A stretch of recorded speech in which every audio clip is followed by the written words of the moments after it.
अंजू की माँ बहू कहाँ है? दिखाई नहीं दे रही? जीवनलाल ने पूछा। आदि के ऑफिस का टूर था ना, सो 2 दिन मायके चली गई।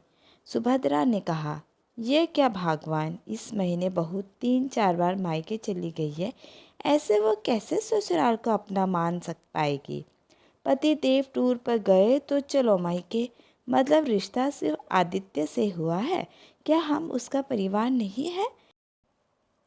जीवनलाल जी फ्रिज खोलकर कुछ रखते हुए, बहू के लिए जलेबी लाए क्या? तभी उसके मायके जाने का अफसोस कर रहे। सुभद्रा मटर छीलती हुई बोली, हमारे लिए तो जैसे अर्चना वैसी स्मिता। सोचा था जो रौनक बेटी के जाने से चली गई, वह रौनक बहू के आने से लौट आएगी। खैर छोड़ो। सुभद्रा जीवनलाल की मनोदशा समझ रही थी। आखिर बच्चों बिना घर कहाँ अच्छा लगता है, पर वह क्या करती है। बेटी की सास आसानी से मायके नहीं भेजती थी, तो माँ के रूप में उसे बुरा लगता था। सो आज बहू सिमता मायके का पूछती है तो वह चाहकर भी मना नहीं कर पाती। स्मिता आदित्य के आने से ठीक पहले ससुराल पहुंच जाती थी। स्मिता अपनी सास के सीधेपन का खूब फायदा उठाती। सुभद्रा अब समझती थी, पर स्मिता की हरकतों को बचपना समझकर माफ़ कर देती थी। एक दिन अर्चना की सास को अपने गुरु के दर्शनों के लिए बाहर जाना था, तो उसने 2 दिन के लिए अर्चना को मायके के लिए अनुमति दे दी। अर्चना बेहद खुशी थी। वो भाई की शादी बाद पहली बार अपनी नई भाभी के साथ रहने जा रही थी। माँ भैया भाभी कहाँ है? अर्चना ने मायके आते ही सवाल किया। बेटा तेरा भाई शाम तक टूर से आ जाएगा, तो समझ 1 घंटे पहले तेरी भाभी भी मायके से आ जाएगी, जीवनलाल ने चिढ़कर कहा। ऐसा क्यों पापा? भाभी को तो मैंने बताया था कि मैं 2 दिन के लिए मायके आ रही हूँ। हम ननंद भाभी खूब मस्ती करेंगे। माँ अपने रोका नहीं। क्या कहूँ बेटा, तेरे भाई का ट्रेनिंग वाला जॉब, महीने में 2 दिन चक्कर उसके बाहर के लगते हैं। 2 दिन के टूर में ही तेरी भाभी मायके चली जाती है। अब बता फ़ायदा क्या हुआ बेटे की शादी का? हम तो जैसे तेरे जाने के बाद अकेले थे, वैसे ही अकेले रह गए।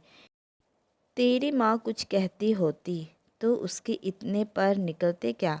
पापा आपको क्या हो गया है? सास ऐसे ताने क्यों दे रहे हो? माँ ये तो गलत है। बेशक मेरी सास जितना सख्त होना गलत है, उतना ढीला भी। ऐसे में सिमटा आ गई। उसके ननद और ससुर जी की कुछ बातें सुन ली। बिना पूरी बातें जाने आधे अधूरे सुनी बातों का इतना गलत अंदाज़ा लगाया कि बवाल हो गया। सिमटा ने 2-4 बातें सास ननद को सुनाकर अपना कमरा अंदर से बंद कर लिया। शाम को आदित्य घर आया। पीछे से बहन की आंखें बंद कर बोला, बता खुशबू से क्या लाया हो? बड़े बाजार की जलेबी। आदित्य के हाथों से जलेबी खाकर अर्चना की आंखों में पानी आ गया। क्या हुआ मेरी लाडो? कुछ हुआ क्या? नहीं भाई, बड़े दिन बाद देखा ना। इन आंसुओं का क्या है? खुशी हो या गम हो, झलक आते हैं। आदि बहू के लिए कुछ नहीं लाया क्या? माँ मैं तो टूर पर लगभग रोज़ आता जाता हूँ, उसके लिए क्या लाना? वो तो अर्चू इतने दिनों बाद मायके आई तो ले आया। सही बात है बेटा, तेरी बहू भी ससुराल में आती जाती रहती है। सुभद्रा ने पति के आगे हाथ जोड़े। जीवनलाल के तीखे तेवर देख आदित्य समझ गया कुछ ना कुछ उसके पीछे गलत हुआ है। आदित्य अपने कमरे में गया तो देखा सिमंता कुछ गुस्से से बैठी हुई थी। चारों तरफ सामान बिखरा हुआ था। क्या हुआ सिमता? मेरी बहन इतने दिनों बाद मैके आई है, तो मैं सोच रहा था ननंद भाभी खूब गप मार रहे होंगे, घर का माहौल खुशनुमा होगा, लेकिन यहाँ तो अलग ही नज़ारा है। सिमता ने आदित्य के प्यार से रखे हाथ को दूर झटक कर, तुम जॉब चेंज करो या मुझे अलग घर लेकर दो। अब तुम्हारे घर वालों के साथ मेरा गुजारा नहीं हो सकता। तुम्हारे सामने तुम्हारे घर घर वाले मेरे साथ ठीक व्यवहार करते हैं, और तुम्हारे पीछे आज तुम्हारी बहन और पिताजी मेरे लिए उल्टा पलट बातें कर रहे थे। सासू माँ ने मुझे ज़्यादा ढील दे रखी है और भी जाने क्या क्या क्या। वो सब मैंने अपने कानों से सुना है। सिमता, मेरे पिताजी बोलने के थोड़े रुखे हैं, पर मन में उनका कोई कपट नहीं है। सीधी बात मुंह पर करते हैं, बस वही अक्सर चुप जाती है। बाकी मेरी बहन तो नीरी गाय है। तेज सास के साथ रहकर भी उसके लिए कोई गलत नहीं बोलती, तो अपनी भाभी के लिए कैसी बोल सकती है? ओहो, मतलब मैं ही गलत हूँ। मैं ही तुम्हारे प्यार में पागल थी। मिस्टर आदित्य मेहता, अगर तुम्हें अपनी परिवार में नहीं, पत्नी में सारी खामियां नज़र आती है तो रहो उनके साथ। मैं चलती हूँ। सुभद्रा और अर्चना में बहुत कोशिश की। बहू रुक जाओ, इतनी छोटी सी बात पर कोई रूठता है क्या? भाभी रुक जाओ, अगर आप मेरी वजह से जा रही हो तो मैं चली जाती हूँ। यह घर आपका है। आदित्य ने माँ और बहन का हाथ पकड़े उन्हें स्मिता के रास्ते से हटा दिया। जाओ, मैं तुम्हें नहीं रोकूंगा। अगर वो लोग तुम्हें हमसे ज़्यादा अच्छे रखते हैं तो जाओ। इसी में तुम्हारी खुशी है तो हमें मंजूर है। जब तुम्हें एहसास हो जाए कि मायका नहीं ससुराल ही तुम्हारा असली घर है, तब लौट आना। सिमता को आज गए हुए 6 महीने हो गए। आज सिमता आदित्य की सालगिरह है।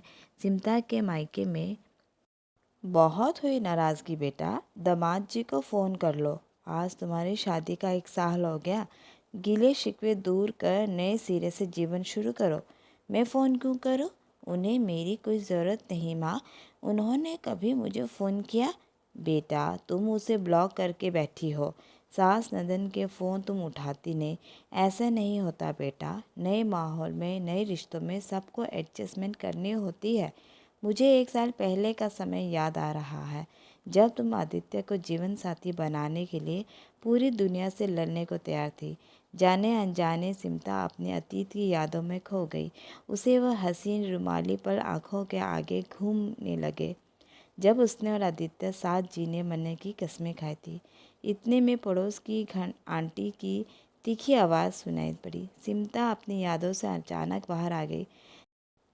जब तक बड़ी बेटी को अपने ससुराल नहीं भेजोगे, तब तक छोटी बेटी के रिश्ते में तो अड़चनें आएगी।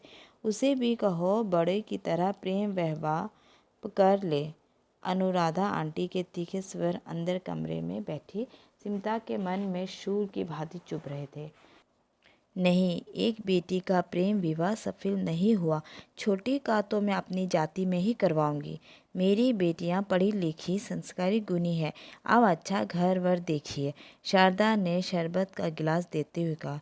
अनुराधा ने लड़कों को फोटो और बायोडाटा वाला एल्बम देते हुए कहा। शारदा, इसमें जातियाँ अनजातियाँ, जॉब वाले, बिजनेसमैन, सब तरह के लड़के हैं। तुम आज के लिए रख लो, मैं कल ले जाऊंगी।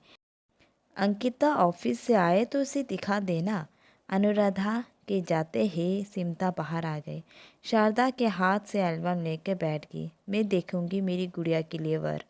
फोटो देखते देखते अचानक सिमता की नज़र आदित्य की फ़ोटो पर पड़ गई। उसके सिर पर आसमान टूट पड़ा और पैरों तले ज़मीन खिसक गई। फोटो पर गिरते आंसू देख शारदा जी बोल पड़ी। अब एक आदमी बेचारा कब तक इंतज़ार करेगा?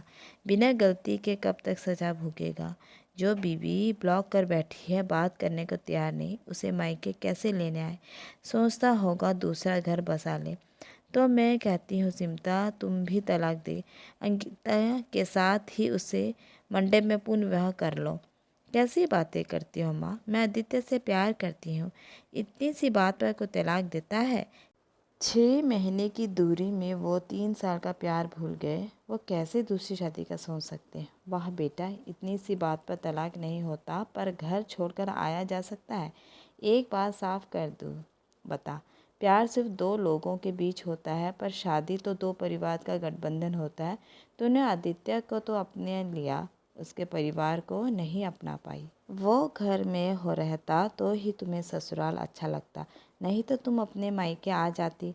बेटा, शादी हुई गुड्डा गुड्डियों का खेल नहीं। प्यार में लोग शख्स तो ताजमहल छोड़ देते हैं।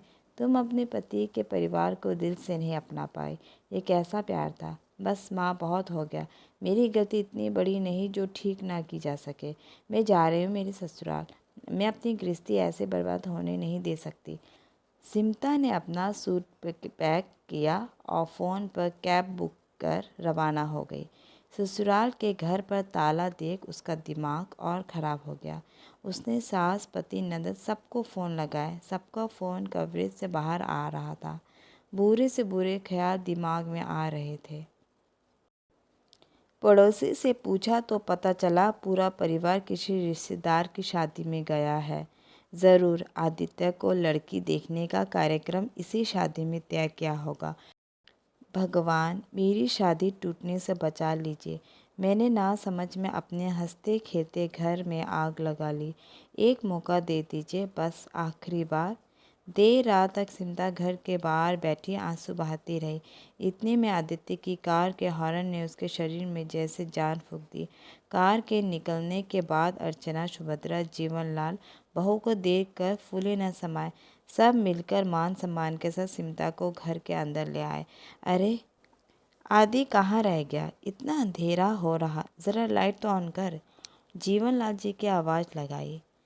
लाइट ऑन होते ही सिमटा पर फूलों की बारिश शुरू हो गई। पूरा घर लाइट और फूलों से सजाया गया। हैप्पी एनिवर्सरी के बैलून से डेकोरेशन हो रखा था। सिमटा ने ऐसा स्वागत की कल्पना भी नहीं की थी। चेहरे पर पिया मिलन की सुखी और आंखों में शर्मिंदगी के आंसू। फुल सूट में सीढ़ियों से उतरता आदित्य किसी राजकुमार सा लग रहा था। हाथों में बैलून लिए वो सिमटा के आगे घुटनों पर बैठ गया। हैप्पी एनिवर्सरी जान, कैसा लगा सरप्राइज? कॉलर से खींचकर सिमटा ने आदित्य को उठाया। आंखों में आंसू लिए, मैट्रिमोनियल वाले एल्बम में आपका तस्वीर क्यों घूम रही थी? मैं कुछ महीनों दूर क्या हुई, तुम दूसरा ब्याह रचाने लगे? अरे उसी फोटो के वजह से तो मेरी पहली शादी बची है। क्या मतलब? बहू, हमारी समधन जी का ही ये प्लान था। उन्होंने कहा था कि मेरी बेटी सुनीता आधा है, समझती एक चौथाई है और रिएक्शन 2 गुना करती है। सो हमसे आदित्य का एक पुराना फ़ोटो मंगवाया। उसका उन्होंने क्या किया ये वही जानती है, लेकिन मानना पड़ेगा उनके प्लान से हमारा 6 महीने रूठी लक्ष्मी कम से कम घर तो आ गई। जीवनलाल जी ने बहू के सिर पर हाथ रखकर कहा, जी भाभी, आपको मम्मी ने ही कहा था आदित्य और सिमटा की एनिवर्सरी की तैयारी करो। आपकी बहू को भेजने की जिम्मेदारी मेरी। यही नहीं भाभी, डेकोरेशन भी हमारे पीछे आपकी बहन ही करके गई है। आप तो ऐसी रूठ गई, हमें कोई सुलह का रास्ता भी नहीं समझ आ रहा था। ये तो भला हो आंटी जी का, मुझसे कहा बस पड़ोस में शादी का बोल कर। कुछ घंटे निकल जाए और घर की दूसरी चाबी अंकिता को कॉलेज देते जाए। यही नहीं, आपकी कॉल आए तो पिक भी नहीं करे। अर्चना ने सारा सुनाया। एक बार तो सिमटा को माँ पर बहुत गुस्सा, पर दूसरे ही पल अपने ससुराल में अपने ऐसे वेलकम को देखकर उसका सारा गुस्सा हवा हो गया। सिमटा और आदित्य ने मिलकर अपनी फर्स्ट एनिवर्सरी का केक काटा। अर्चना के पति देव लेने मायके आए थे। सुभद्रा और जीवनलाल अपने बच्चों के साथ हरे भरे परिवार को देखकर बहुत खुश हो रहे थे। सिमटा अपने कमरे में वेडिंग नाइट जैसा डेकोरेशन देख शर्म से लाल हो रही। रोज़ पेटल का हार्ट बेड पर और आसपास लगी खुशबूदार मोमबत्तियों ने माहौल को बेहद रोमांटिक बना दिया। सिमटा को पीछे से आकर आदित्य ने बाहों में जकड़ लिया। अब कोई कमी हो तो बताओ, इस तरह रूठ कर फिर मत जाना। तुम्हें मम्मी पापा के साथ दिक्कत है तो चलो दूसरे फ्लैट। सिमटा ने आदित्य के मुंह पर हाथ रख दिया। गले लगाकर रोती ही बोली, कितनी शर्मिंदा करोगे? मुझे कुछ नहीं चाहिए। जिसके पास तुम्हारे जैसा जीवन साथी हो, उसे भला कोई कमी हो सकती है?